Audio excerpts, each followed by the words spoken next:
అద్భుతమైన వీడియోలు ఖడ్గం మినిస్ట్రీ అనే ఈ ఛానల్లో బైబిల్కి సంబంధించిన ఇలాంటి లేటెస్ట్ వీడియోస్ అప్డేట్స్గా వస్తాయి.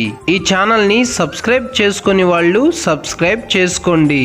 ఇవి సేవకులకును విశ్వాసులకును సండే స్కూల్ పిల్లలతో సహా క్రైస్తవులైన ప్రతి ఒక్కరికి బైబిల్ని అర్థవంతంగా చదవటానికి ఎంతగానో సహాయపడతాయి. ఆల్రెడీ ఈ వీడియోలన్నీ ఈ ఛానల్లో రెఫరెన్స్లతో సహా వివరముగా ఉన్నాయి. చూడండి, బైబిల్ని అర్థవంతంగా చదవండి. బైబిల్లో ఉన్న 7 రకాల వర్షాలు ఏవి? మొట్టమొదటిసారిగా బైబిల్ గ్రంథంలో వర్షము కురిచిన మొదటి సందర్భమును ఆదికాండంలో మనము చూడవచ్చు. దేవుడు భూమిని ఆకాశమును అందులో ఉన్న సమస్తమును సృజించిన తర్వాత ఆయన నరులను ఆశీర్వదించి మీరు ఫలించి అభివృద్ధి పొంది భూమిని నిండించమని చెబుతాడు. అయితే నరులు భూమి మీద విస్తరింపనారంభించిన తరువాత వారి యొక్క హృదయ ఆలోచనలు చెడిపోయి బలత్కారులైపోతారు. అప్పుడు దేవుడు నరుల యొక్క చెడుతనము ఆయన సన్నిధిని చెడిపోయిండట చూచి నీతిమంతుడైన నోవాకుతో ఇంకా 7 దినములకు గాను 40 పగళ్లను 40 రాత్రులను నేను వర్షాన్ని కురిపించబోతున్నాను కనుక నీవును నీ కుటుంబమును రక్షించబడుటకై ఓడను సిద్ధం చేయమని చెబుతాడు. దేవుని మాట ప్రకారము నోవాహు ఓడను సిద్ధపరిచిన తరువాత తన కుటుంబమును దేవుడు వేటినైతే 2 చొప్పున ఓడలో దాచమంటాడో వాటిని ఓడలోనికి ఎక్కిస్తాడు. నోవాహు ఓడలోనికి ఎక్కిన తరువాత దేవుడు 40 పగళ్లను 40 రాత్రులను ఆ దినాలలో కురిపించిన వర్షమే ప్రచండమైన వర్షము. ప్రచండము అనగా ఆగ్రహము, కోపము అనే అర్థం వస్తుంది. ప్రజలు ఆ ప్రచండమైన వర్షానికి తడిసి నశించిపోటకైనను సిద్ధపడ్డారు, కానీ నోవాహు ద్వారా దేవుడు పలికించిన మాటలను విన్నవారు కాదు. తండ్రి అయిన దేవుడు తన కుమారుడైన యేసుక్రీస్తు ద్వారా తన బిడ్డలందరూ రక్షించబడాలనే కోరుకున్నాడు, కానీ ఉగ్రత పాత్రులగుటకు ఎంత మాత్రమునో కోరుకొనలేదు. అయితే దేవుని యొక్క హెచ్చరికను నిర్లక్ష్యం చేసిన ఎడల అందుకు మూల్యం తప్పనిసరిగా వస్తుంది. కనుక రక్షించబడి ఇంకను దేవునికి విరుద్ధంగా నడుస్తున్న క్రైస్తవులైనను లేదా దేవుణ్ణి ఎరగని వారైనను దీర్ఘశాంతం కలిగిన దేవుడు ఆ విషయంలో మారుమనసు పొందుటకు ఇచ్చిన సమయమును జాగ్రత్తగా వినియోగించుకొనవలసి ఉన్నది. మొట్టమొదటిసారిగా బైబిల్ గ్రంథంలో దేవుడు కురిపించిన వర్షము ప్రచండమైన వర్షము. ఆదికాండం 7వ అధ్యాయము 12వ వచనము. రెండవదిగా బైబిల్ గ్రంథంలో దేవుడు కురిపించిన మరొక వర్షమును నిర్గమాకాండంలో మనము చూడవచ్చు.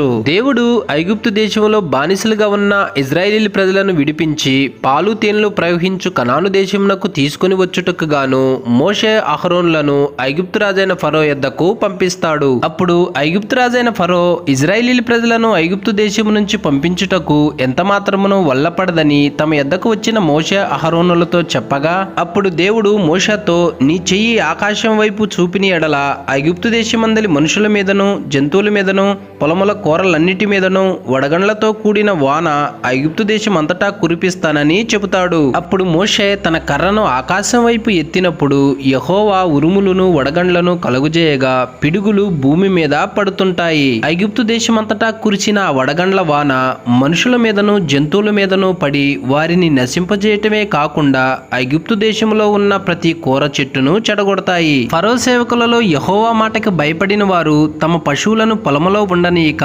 త్వరగా ఇంటికి రప్పిస్తారు. అయితే మిగిలిన వారు మాత్రము యెహోవా మాటను అలక్ష్యం చేసి తమ పశువులను నాశనం చేసుకుంటారు. ఎప్పుడైతే దేవుని మాటను అలక్ష్యం చేశామో అప్పుడు మన జీవితంలో జరిగే క్రమబద్ధమైన నష్టములకు మనమే కారకులం అవుతాము. రెండవదిగా బైబిల్ గ్రంథంలో కురిసిన వర్షము వడగండ్ల వర్షము.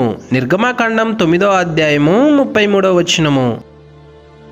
బైబిల్ గ్రంథంలో కురిసిన 3వ వర్షమును మొదటి రాజుల గ్రంథంలో మనము చూడవచ్చు. ఇజ్రాయేలీల రాజైన అహాబు దినములలో బయలు ప్రవక్తలైన 450 మంది ఇజ్రాయేలీ ప్రజలకు తప్పుడు బోధను బోధించి వారు యెహోవాకు విరోధంగా పాపం చేసేటట్లు చేస్తారు.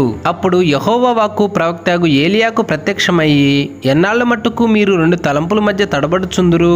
యెహోవా దేవుడైతే ఆయనను అనుసరించుడి, బయలు దేవుడైతే వానిని అనుసరించుడని ప్రజలతో చెప్పి బయలు ప్రవక్తలైన 450 మందిని కర్మేలు పర్వతం మీదకి పిలవనంపించి, ఏ దేవుడైతే ఆకాశం నుండి అగ్నిని కురిపించి ఎద్దు మాంసంను దహిస్తాడో ఆయనే నిజమైన దేవుడని వారిని ఒప్పింపజేస్తాడు. ఇందుకు సమ్మతించిన బయలు ప్రవక్తలు బయలునకు ఎంత మొరపెట్టినను కార్యం జరగదు.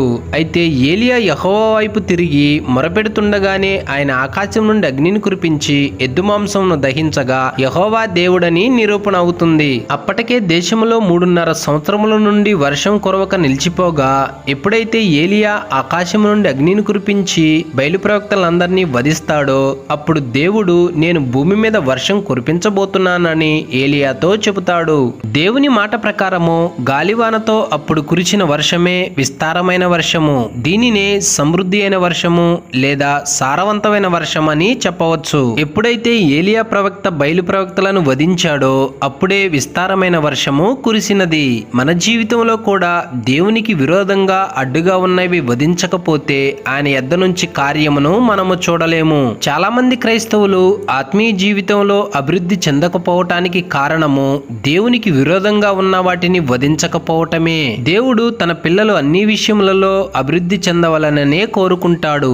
అయితే ఆయనకు అయిష్టమైన వాటిని మనం చేస్తున్నంత సేపును, వాటిని వధించకుండా ఉంచుకునేంత సేపును ఆయన కార్యము ఆగిపోతుంది. ఇప్పటికైనా క్రైస్తవుల జీవితంలో దేవుని యొక్క కార్యము జరగకుండా ఆగిపోవటానికి కారణం ఏమిటో గమనించి జాగ్రత్త పడవలసి ఉన్నది. మూడవదిగా బైబిల్ గ్రంథంలో కురిసిన వర్షము విస్తారమైన వర్షము.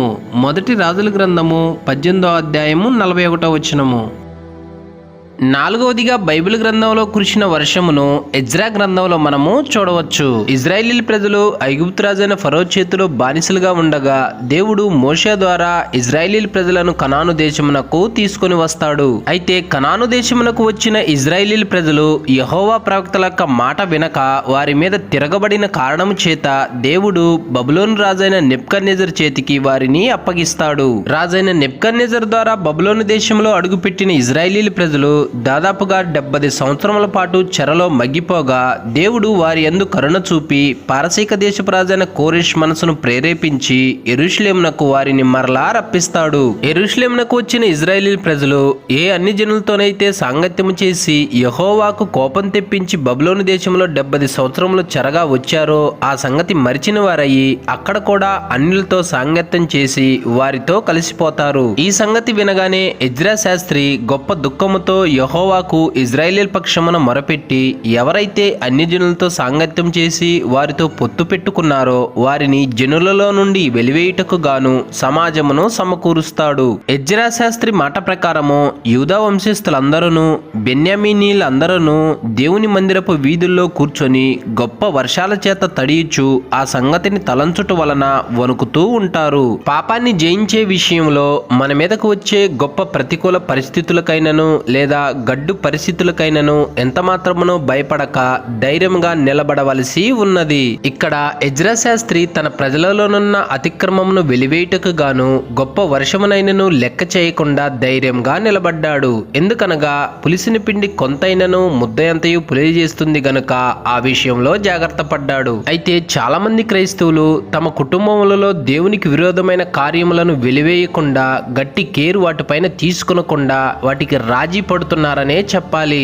నాలుగవదిగా బైబిల్ గ్రంథంలో కురిసిన వర్షము గొప్ప వర్షము. ఎజ్రా గ్రంథము 10వ అధ్యాయము 9వ వచనము. తరువాత బైబిల్ గ్రంథంలో కురిసిన 5-6 వర్షములను ఇర్మియా గ్రంథంలో మనము చూడవచ్చు.